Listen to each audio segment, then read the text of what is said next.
I promise I'll be yours, always and forever, through the good and the bad, for worse or for better. I wanna be with you for the rest of my days.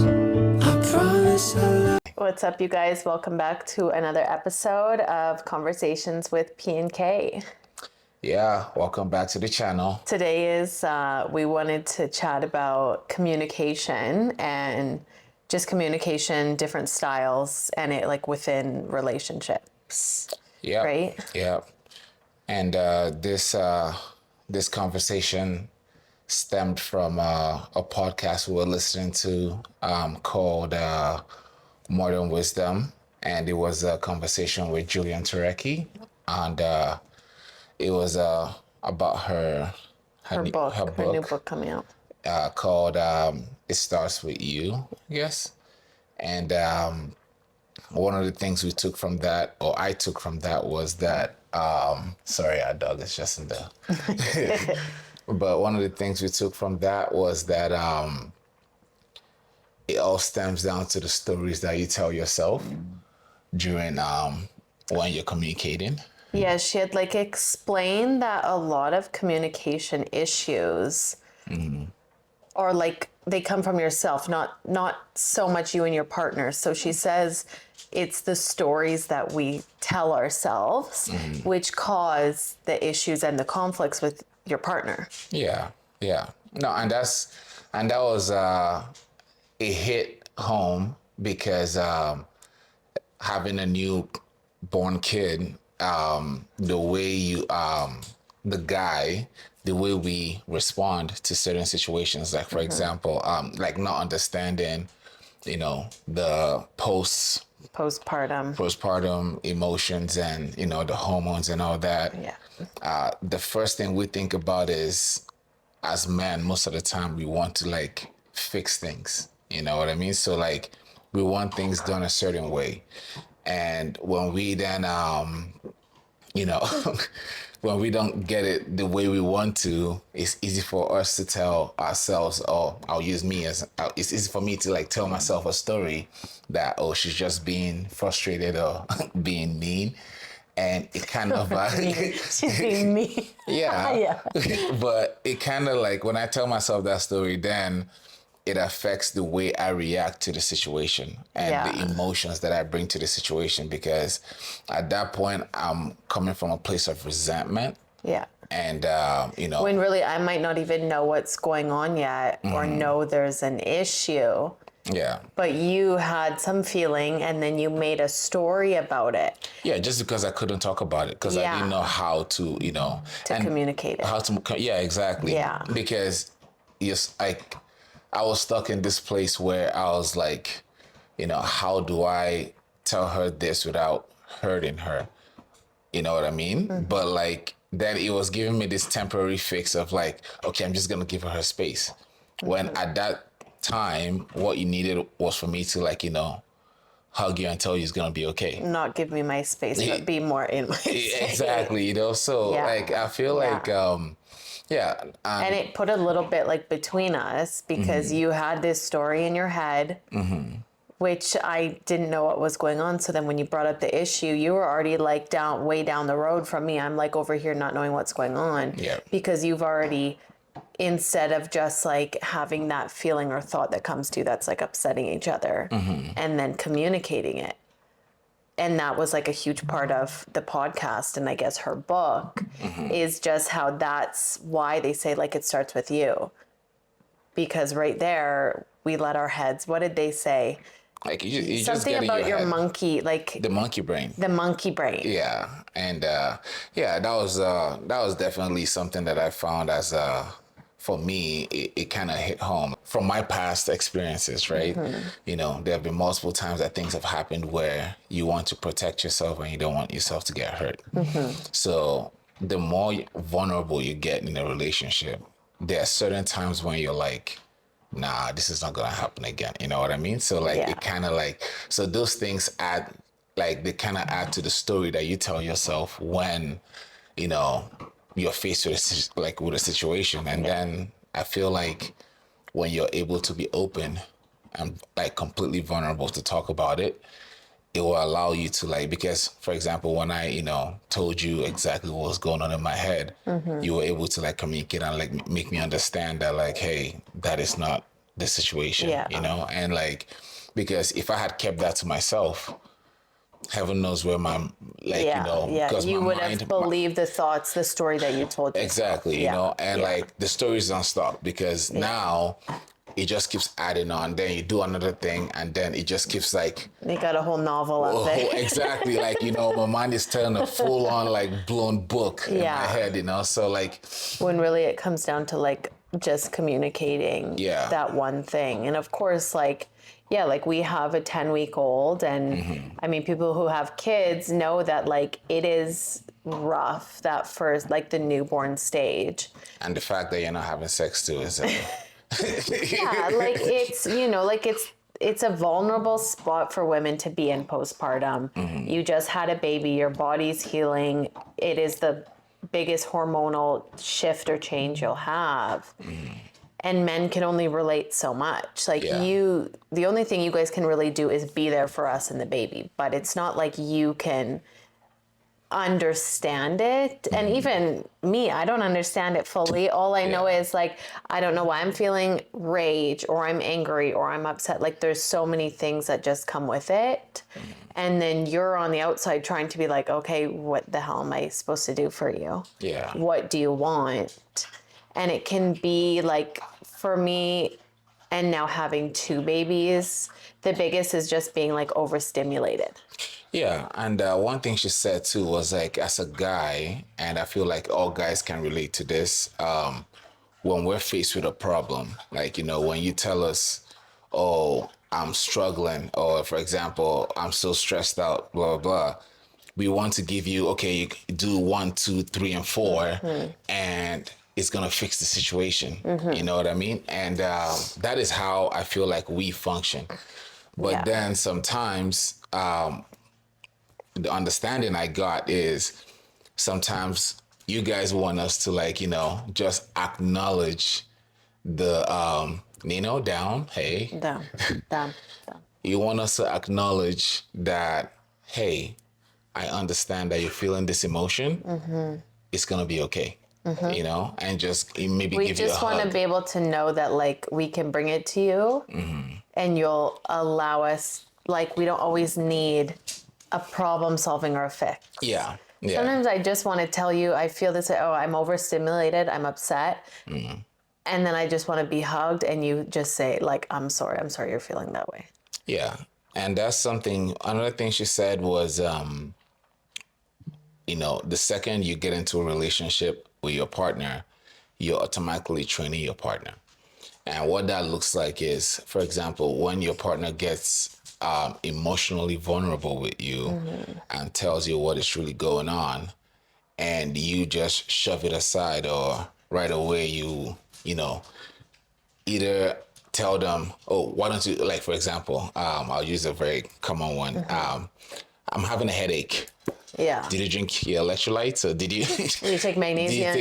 Do you drink enough water? Yeah. So that's the first thing we want to do, right?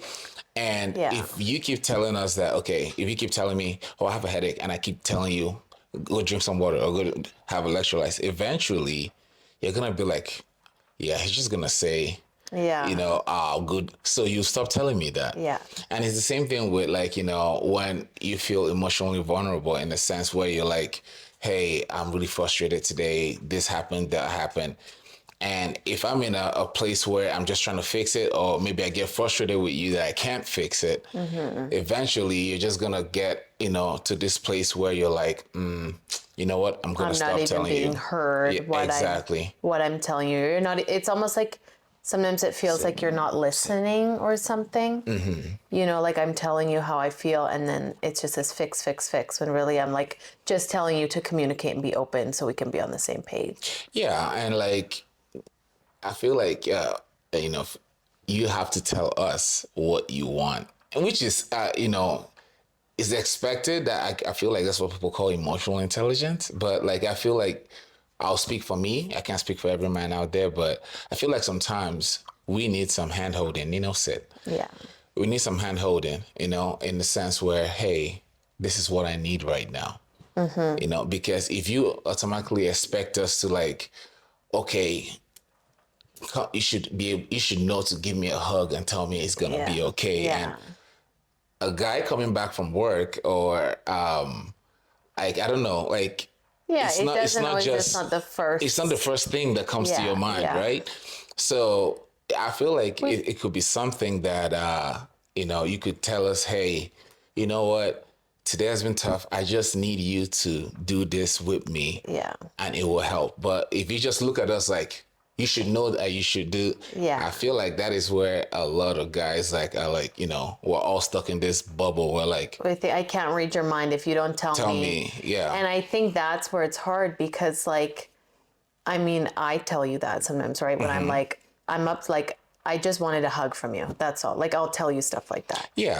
But I feel like there is times like as women where like we don't always want to have to tell, and especially I can say like as being a mom and already like taking care of 2 kids, sometimes the last thing I want is to have to then tell you, okay, can you do this? Can you do this? Can you help with this? Like, it's almost like, and that's where it's like, there's no fine line for it on like us. We can't read each other's minds. But we also want you to be able to do things without us asking. Absolutely. Which, like, I mean, little as like one takes the kids upstairs to bed and then I come down and you've cleaned the kitchen. Like that's so nice instead of sometimes me being like, hey, go clean the kitchen or hey, I need this, right? No, and that makes absolute sense. And like, I feel like it's something that catches on over time. And like, it's as a guy too, if you care, you know, there are certain things that you would do, you know, but I'm just speaking from a broad perspective here, right? Because I've been in that position as well where, you know, there are little things you can do as a guy to like, of course, to show that you care about this person. But I feel like we get into that, we stumble sometimes when we're always expected to know what exactly to do. And that is like it's like an uphill battle in a sense, you know? So it's, because again, it's tough that like, we don't know, you don't like, it's that weird in between where like, I don't mind asking you to do stuff. If I'm like, hey, can you grab the baby? Can you go do this? Whatever. But then there is times when I'm like, oh, I don't want to like, just freaking do it. I don't want to ask you to do it. And there's gonna be, and that's the beauty of the communication side of things, right? Because ego plays a role. And the reason why I say that is as a guy, right? When you are put in this position where you're made to like feel like I don't know what I'm doing in a sense, right? It's very, very tough to say, you know what, it was my bad. I didn't know I was supposed to do that, and be able to have that that talk of like, hey, and then maybe you at that point can be like, this is what I expected you to do, but you know, I'm sorry I didn't maybe tell you. You know, like it takes a lot of like pushing down pride to do it, and I'm saying it for me. Again, being vulnerable and communicating. And this is where the communication side, like I said, like comes into play, because if you can't push that pride aside, which I know I have to like fight, like it's a mental battle inside for me to do it. But sometimes I have to sit down and be like, yeah, you know, I need to understand that we're on the same team here. It's not about who's right or who's wrong. You know, it's just like, okay, we're doing this together. And like, I know for like, you didn't do this out of spite. You know what I mean? So it's like I said, I feel like that is where, I feel like the biggest thing is usually just to push the pride down, because nobody wants to be wrong. Right? No, like in any situation. And I feel like once a guy is put in that position where, oh, like I'm not wrong, I know I'm right, it's very hard to like, you know, have a conversation, like a really open conversation where like each person can be vulnerable, and we're not trying to win an argument, but we're trying to like figure out a way to move forward, right? It's almost like that first step is just even acknowledging that may be an issue, that like there is pride and ego there. Because some people don't even realize that, and they'll keep it there, and forever you're not meeting, you're not eye to eye because there is that pride and ego there. Yeah. So acknowledging I have that and what can I do to like bring that down? Because exactly, we're on the same team. Like, why are we battling with each other? It takes happens, work. especially in the newborn stage when like, you know, it's if you know, you know. Yeah. If you know, you know. Sex is a big one, man. Like when you're not being completely intimate and you know, it shows you like, because when there's no sex, there's no, you know, it's just the baby. It's easy to like, shh, you know, to Yeah, start I feel to like the guy will kind of pull away and then it's like, what's up, bro? Hey, roommate. You know? For women, there's still like, I feel like we think there's still so much intimate things outside of the bedroom. Absolutely. Which kind of you guys go, it goes over the head, but like No. it's as little as like, come love on me, give me a hug, let's cuddle, let's take, you know, there's so many things that still make us feel like close. Yeah. No, I agree. That y'all forget about. No, you're right. But you know, it's all part of it, right? It's all part of it. And like I feel, you know, it all ties back down to being able to have those conversations. You know, like for example, if I was feeling like okay, I'm being pulled away because we're not being intimate, we're not being touchy anymore. It's all about the kids, we don't have time for each other. If I just stay in my head about it, like I said, my brain can pick apart reasons and stories and all this whole stuff, right? But like when I'm okay to tell you, hey, this is how I'm feeling, without fear of being judged or fear of looking stupid or, you know, all this whole stuff, like, you know, being able to understand that, you know, I know who I'm talking to. This is my person, you know. It becomes bring it up even if it's hard. You know, it becomes way more it becomes easier to handle in a sense, you know. And like that's why I feel like the communication, and you catch the story before it turns into like something else. The book, that was a book I was reading, I think, is it The Brain Keeps Score?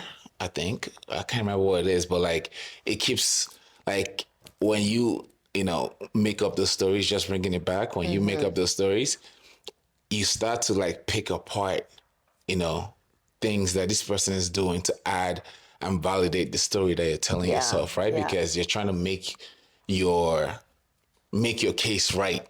Yeah. You know, so like you keep picking apart this person. So like, oh, she didn't do the dishes today. I had to do the dishes. Oh, and then it's just this resentment. Yeah, and it spiral. Like, oh, she's doing it on purpose. Oh yeah, this one is happening, and you just keep like, you know, it keeps piling up in your head.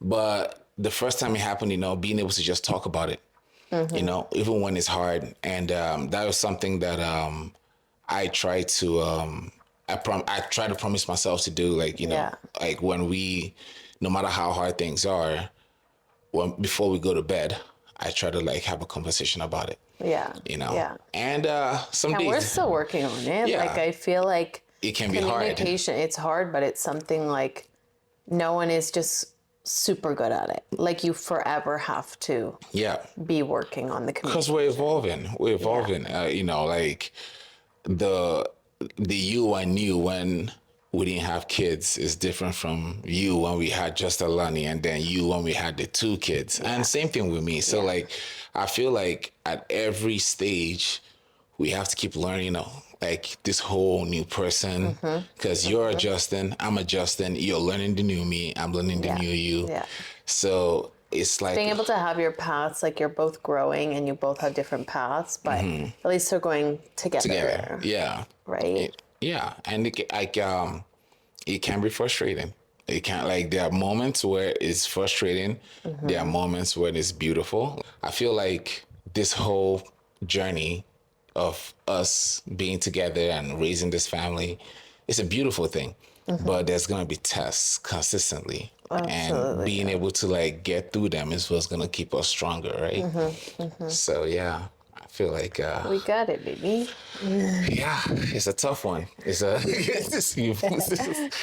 tough one, but yeah, no, communication is key. But at the end of the day, it's beautiful. It's beautiful being able to learn, you know. And it's something that can be fun, I feel like, too. It's like, I can grow from it, you can grow from it. If we're willing to put in the work to Absolutely. like work on the communication, or like even just something that, you know, you might be struggling with, opening up about it to your partner, communicating that to them, like so many good things, the only good things can come from it, Yeah, right? I agree. Yeah. I agree. So yeah. So there you have it, guys. Communication is key. Yeah. It's not the same for everybody. We all have we're all in different stages when it Yeah. comes to our paths. Yep. You know, Yeah. so the fact, because I'll tell you this, I've seen some couples who, even pastors in churches, and they talk about their relationships with their wives. And even when we went to Mexico, we saw couples who were celebrating I don't know how many Like years 30, in marriage. 40 years. Yeah. And the last thing, you know, well, at that point, I wanted to compare, oh, do what I have, is it that strong? But then, you know, thinking back now, I'm like, no, I'm building towards that, you know? So it's easy to see Yeah. some marriages that look so amazing, or relationships that look amazing, but just understand that you're on your own journey. Yeah. And Yeah. you're learning from your person is learning from you, and it's just a day Yeah. by day thing, you know, and you just keep going, Yep. you know. Yeah. So if you liked this episode, like, subscribe, and hit the bell. hit the bell. Yeah, comment, let us know what you want us to talk about. Yeah, we have some good topics we want to talk about next in the next few episodes, but that's all for now. Yeah, that's all for now, and we'll see you on the next one.